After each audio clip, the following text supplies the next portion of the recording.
लोक प्रशासन के प्रमुख विचारकों में लूथर गुलिक हमारे नेक्स्ट विचारक हैं जिन्हें हमें पढ़ना था।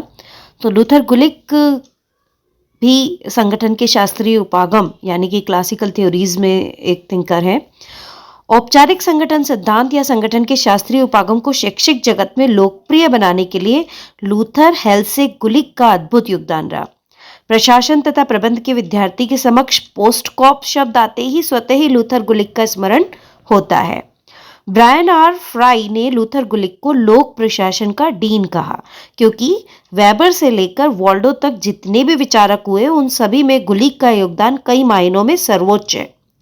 फ्राई का मानना है कि गुलिक ने लोक प्रशासन को अमेरिका में मानवीय बनाने या मूर्त रूप देने में अविस्मरणीय योगदान दिया है।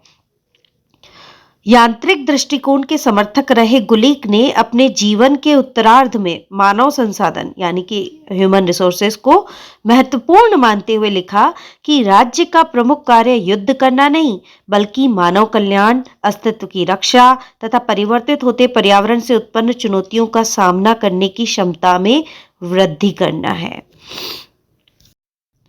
लूथर गुलिक का जन्म 1892 को जापान में हुआ था, एक मिशनरी परिवार में, और उनका परिवार कुछ दिनों बाद ही अमेरिका चले गया था, अमेरिका में लौट गया था और उनकी जितनी भी एजुकेशन हुई वो अमेरिका में ही हुई है। लूथर गुलिक ने कोलंबिया विश्वविद्यालय से पीएचडी की उपाधि प्राप्त की। बाद में 1939 में आपने डी लीट और 1954 में एलएलडी की उपाधि भी प्राप्त की और फर्स्ट वर्ल्ड वॉर में राष्ट्रीय सुरक्षा परिषद में सेवाएं भी दी थी। लूथर गुलिक 1931 से 1940 तक कोलंबिया विश्वविद्यालय में प्रोफेसर रहे। 1954 से 1956 तक वे न्यूयॉर्क शहर के प्रशासक के पद पर भी रहे। न्यूयॉर्क में आईपीए के निदेशक बने वे इसके बाद, और 1961 में निदेशक के पद से सेवानिवृत्त हुए। 1931 में जो ब्राउन लो कमेटी बनी थी वे उसके सदस्य भी थे। आपको ड्वाइट वॉल्डो पुरस्कार, राष्ट्रीय म्युनिसिपल लीग द्वारा विशिष्ट नागरिक अवार्ड, गुरेनबर्ग अवार्ड, कई पुरस्कार मिले। इन्हें बचपन में से ही इनकी एक आंख खराब होने के कारण लिखने पढ़ने में बहुत कठिनाई होती थी, फिर भी इन्होंने इतना काम किया अपने जीवन में, और 1993 को इनका निधन हुआ। लूथर गुलिक की प्रमुख पुस्तकें और लेख ये थे जो बहुत ही इम्पोर्टेंट है और अधिकतर जो एग्जाम में पूछा जाता रहा है वो है paper on the science of administration, जो कि उर्विक के साथ मिलकर आपने 1937 में लिखा था। इसके अलावा उनके कई और लेख हैं, जैसे principle of direction and control, scientific principle of organisation, notes on the theory of organisation, next step in public administration, who are we to believe, The Dynamics of Public Administration Today as Guideline for the Future, Time and Public Administration, ये इनके कई लोकप्रिय लेख रहे। प्रशासन को विज्ञान मानने वाले लूथर गुलिक का कहना है कि लोक प्रशासन के नियम भले ही किसी प्रशासनिक अधिकारी को यह नहीं बता सकते कि किसी विषय पर क्या निर्णय लिया जाना चाहिए, किंतु ये नियम या सिद्धांत उस अधिकारी का मार्गदर्शन अवश्य करते हैं। प्रशासनिक प्रबंध की वैज्ञानिक रचना के लिए गुलिक कहते हैं, जिस प्रकार एक शिल्पकार की कला, अनुभव तथा कारीगरी को देखकर आनुभविक अवलोकन करके लंबे समय तक विश्लेषण करके ही अभियांत्रिकी का विज्ञान विकसित हुआ है, उसी प्रकार प्रशासकों के अनुभव से प्रशासन का विज्ञान विकसित हो जाएगा। यानी कि वो कह रहे हैं एक्सपीरियंसेस से एक ना एक दिन साइंस बन जाएगा। वो प्रशासन को विज्ञान मानते थे। प्रशासन को परिभाषित करते हुए आप लिखते हैं कि प्रशासन का संबंध निश्चित उद्देश्यों की पूर्ति हेतु कार्य करवाने से है। गुलिक और उर्विक दोनों ही लोक प्रशासन और निजी प्रशासन में भेद नहीं करते हैं। दोनों ही लोक प्रशासन निजी प्रशासन में भेद नहीं करते, प्रशासन को विज्ञान मानते हैं। आप कह रहे हैं कि सामान्यतः लोक प्रशासन प्रशासन का वह भाग है जो शासन से विशेषकर इसके कार्यपालिका पक्ष से संबंधित है। यद्यपि व्यवस्थापिका तथा न्यायपालिका भी प्रशासकीय कार्यक्षेत्र में सम्मिलित हो सकती हैं। इस परिभाषा से यह स्पष्ट होता है कि स्थूल रूप से गुलिक लोक प्रशासन के संकुचित दृष्टिकोण के समर्थक थे। 3 बातें याद रखना होगी हमें। प्रशासन को विज्ञान मानते थे, लोक प्रशासन निजी प्रशासन में कोई भेद नहीं करते थे और लोक प्रशासन के संकुचित दृष्टिकोण के समर्थक थे वो। वैसे गुलिक लोक प्रशासन को सरकारी व्यवस्थाओं, कार्यों तथा सेवाओं से संबंधित विज्ञान तथा कौशल भी मानते थे। लोक प्रशासन को समसामयिक पर्यावरणीय व्यवस्था में कार्य करने वाली उपव्यवस्था मानने वाले गुलिक का मत है कि लोक प्रशासन को भावी मांगों के अनुरूप स्वयं को क्षमतावान बनाना होगा। यानी कि कहीं ना कहीं वो सिस्टम अप्रोच वाला सिद्धांत भी मानते थे कि ये जो लोक प्रशासन है ये इन्वायरमेंट की एक उपव्यवस्था है। हमने हेनरी फेयोल के 14 प्रिंसिपल पढ़े थे, उन्हीं की तरह गुलिक भी 10 प्रिंसिपल बता रहे हैं। क्योंकि वो दौर प्रिंसिपल और थ्योरीज का दौर था, तो आपने भी 10 प्रिंसिपल बताए पब्लिक एडमिनिस्ट्रेशन के। कार्य विभाजन या विशेषीकरण, जिसे division of work of specialisation कहते हैं। बेसिस ऑफ डिपार्टमेंटल ऑर्गेनाइजेशन, विभागीय संगठनों के आधार। पद सोपान, कोऑर्डिनेटिंग थ्रू हायरार्की। सचेत समन्वयन, समितियों के द्वारा समन्वयन। विकेंद्रीकरण, आदेश की एकता। सूत्रम स्टाफ, प्रत्यायोजन और नियंत्रण का क्षेत्र। इन 10 सिद्धांतों में से जो सबसे महत्वपूर्ण सिद्धांत है कार्य विभाजन का सिद्धांत, वो बहुत इंपॉर्टेंट है और कई बार पूछा गया। गुलिक ने कार्य विभाजन को संगठन का प्रमुख आधार बताया। वो कहते हैं कि कार्य विभाजन संगठन की बुनियाद है, क्योंकि संगठनों को बनाने के पीछे कोई ना कोई आधार तो होता ही है। किसी भी संगठन की आवश्यकता कार्य को निष्पादित करने के समय उत्पन्न होती है।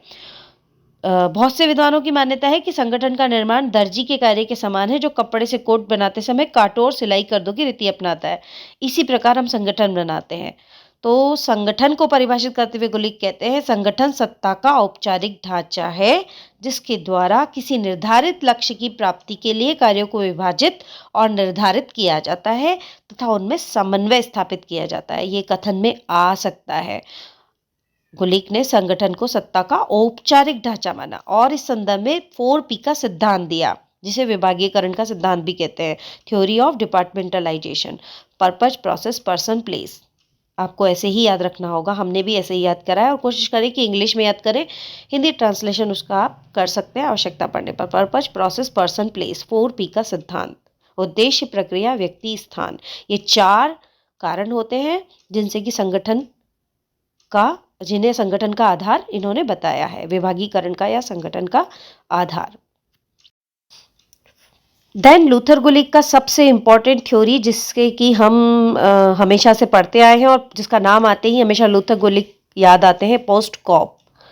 लूथर गुलिक तथा पोस्ट कॉप एक दूसरे के पर्याय बन गए हैं।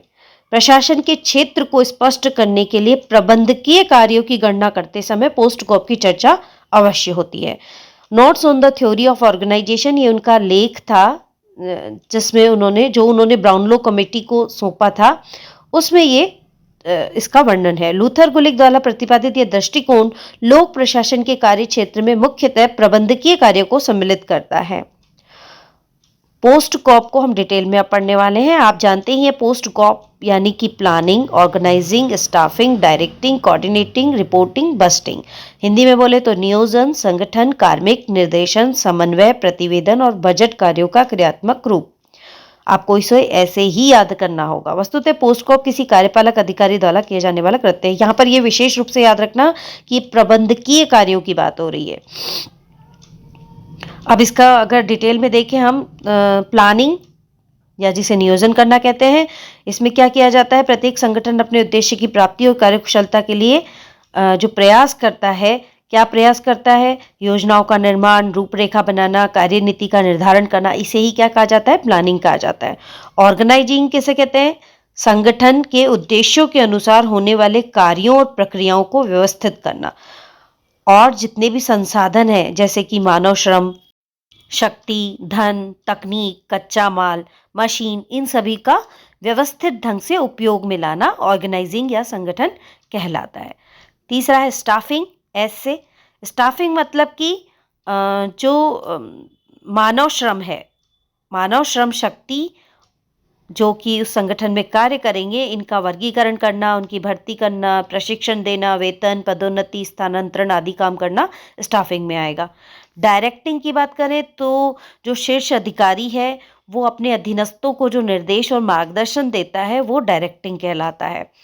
कोऑर्डिनेटिंग समन्वय है। समन्वय यानी कि कार्यों में जटिलता, बिखराव, अतिराव और उलझनें जब आती हैं तो आपस में सामंजस्य, सकारात्मक सामंजस्य स्थापित करना।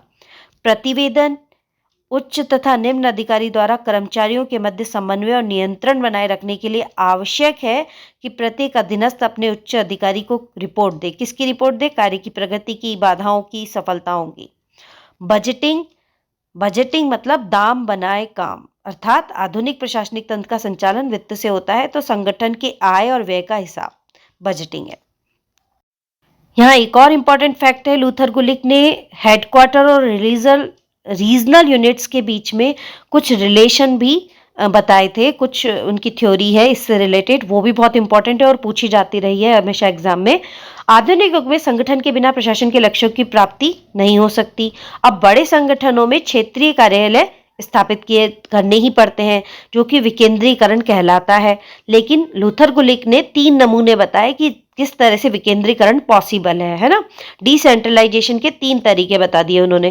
पहला है ऑल फिंगर, दूसरा है short term and long finger. All finger क्या है? इस प्रणाली में मुख्यालय का क्षेत्रीय अभिकरणों से सीधा संबंध होता है और बीच में कोई भी प्रशासनिक इकाई नहीं होती। ऑल फिंगर यानी कि जो रीजनल लेवल पर जो ऑफिस है वो डायरेक्ट सेंट्रल ऑफिस से कनेक्ट हो।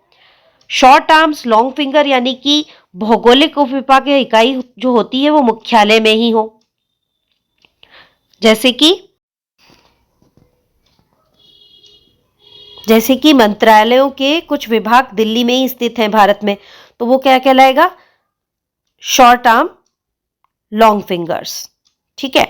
और तीसरा वो कह रहे हैं लॉन्ग आर्म शॉर्ट फिंगर्स। इसमें भौगोलिक उपविभाग या क्षेत्रीय अभिकरण मुख्यालय से बाहर होते हैं, जैसे कि फ्रांस में प्रीफेक्ट या भारत में जिला कलेक्टर। इसको डिटेल में समझने के लिए देखिए, आप ये डायग्राम देखिए, डायग्राम को बहुत ध्यान से देखना। देखो, जब हम पहला वाला टर्म समझने की कोशिश करते हैं तो मुख्यालय है, मान लीजिए सेंटर है, ये मुख्यालय दिल्ली में है और कुछ डिस्ट्रिक्ट में इनके ऑफिस हैं, लेकिन जो डिस्ट्रिक्ट में ऑफिस है वो डायरेक्ट मुख्यालय से रिलेट करते हैं, मतलब डायरेक्ट कम्युनिकेशन करते हैं। तो वो हो गया सभी उंगलियां, ऑल फिंगर्स, जिसमें कोई भी भुजा नहीं आ रही है ना। भुजा कब आएगी? जब कोई बीच में कोई ऑफिस होगा। फिर हो रहा है कि मुख्यालय है दिल्ली में, दिल्ली के अंदर ही उसके कुछ ऑफिसेज हैं और वो ऑफिसेज कंट्रोल करते हैं डिस्ट्रिक्ट लेवल के ऑफिसेज को। तो वो क्या हो गया?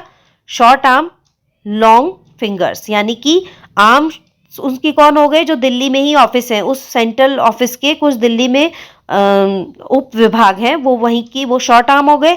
लेकिन लॉन्ग फिंगर्स क्यों हो गई? क्योंकि वो फिंगर्स अब डायरेक्ट कनेक्ट नहीं है सेंट्रल ऑफिस से, वो पहले रिपोर्ट करेंगी इन विभागों को और फिर ये विभाग रिपोर्ट करेंगे सेंट्रल को। तो ये हो गया शॉर्ट आर्म लॉन्ग फिंगर्स, छोटी भुजाएं लंबी उंगलियां। और थर्ड वाला देखो, इसमें क्या हो रहा है?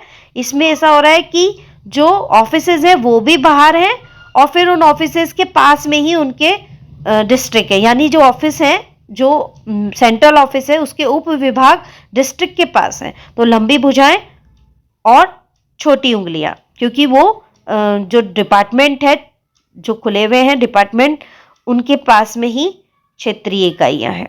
ठीक है। गुलिक के अनुसार भुजा का अर्थ क्षेत्रीय या रीजनल या भौगोलिक कार्यालय से है, जबकि अंगुलियों का तात्पर्य उन संचार सूत्रों से है जो निम्नतम क्षेत्रीय इकाइयों तक जाते हैं। ठीक है। भारत में पुलिस मुख्यालय राजधानियों में स्थित है तथा जिला स्तर पर पुलिस अधीक्षक का कार्यालय है एवं गांव में पुलिस थाने स्थित हैं। अगर पुलिस मुख्यालय राजधानियों में है और डिस्ट्रिक्ट लेवल पर पुलिस अधीक्षक है और गांव में थाने हैं, तो ये क्या हो जाएगा? लंबी भुजा छोटी उंगली। लेकिन अगर पुलिस अधीक्षक का कार्यालय भी राजधानी में हो जाए तो वो क्या हो जाएगा? छोटी भुजा लंबी उंगली। और अगर पुलिस अधीक्षक का कार्यालय ही नहीं हो बीच में तो वो क्या हो जाएगा? सभी उंगली। ये एक एग्जाम्पल है जिससे समझाने की कोशिश की गई है। ठीक है।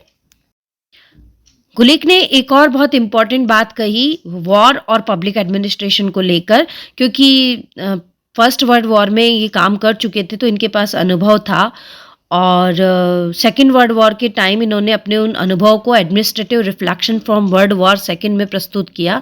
तो उनका ये निष्कर्ष था कि युद्ध काल का लोक प्रशासन शांति काल के लोक प्रशासन से भिन्न होता है, क्योंकि युद्ध के दौरान घटनाएं तेजी से घटती है। ऐसे में आपको नित्य नए निर्णय लेने पड़ते हैं और कई रणनीतियां बनानी पड़ती है। स्वाभाविक है कि ऐसे माहौल में बहुत सी गलतियां भी होती हैं। युद्ध काल वह समय होता है जो उससे संबंधित किसी भी संस्था या व्यक्ति को नए प्रयोग करने का भरपूर अवसर देता है। गुलिक का निष्कर्ष है कि द्वितीय विश्व युद्ध के बाद के समय ने राजनीति और प्रशासन में विभाजन के बजाय एकीकरण का वातावरण उत्पन्न किया, जो कि नवीन लोक प्रशासन की एक विशिष्ट पहचान भी है। आपको ये एक लाइन याद रखना होगी कथन में, किसने कहा था युद्ध काल का लोक प्रशासन शांति काल के लोक प्रशासन से भिन्न होता है? गुलिक ने। कुछ आलोचनाएं भी हुई हैं इनके सिद्धांतों की। डायमंड और March, Waldo, L D. White, Alfred Diamond ने गुलिक के सिद्धांतों की आलोचना की। पोस्ट कॉप दृष्टिकोण की आलोचना को हम देखें तो जो पोस्ट कॉप में जो सिद्धांत बताए गए, ऐसा कहा गया कि ये पूरी तरह से व्याख्या नहीं करते हैं लोक प्रशासन की। तो 1971 में गुलिक ने पार में PAR पब्लिक एडमिनिस्ट्रेशन रिव्यू जो है, उसमें पोस्ट कॉप में ई को भी ऐड कर दिया और मूल्यांकन इसमें जोड़ दिया था। ठीक है, तो पोस्ट कॉप में ई जोड़ा गया डी के बाद, पोस्ट डे कॉप कहा जाता है अब इसे।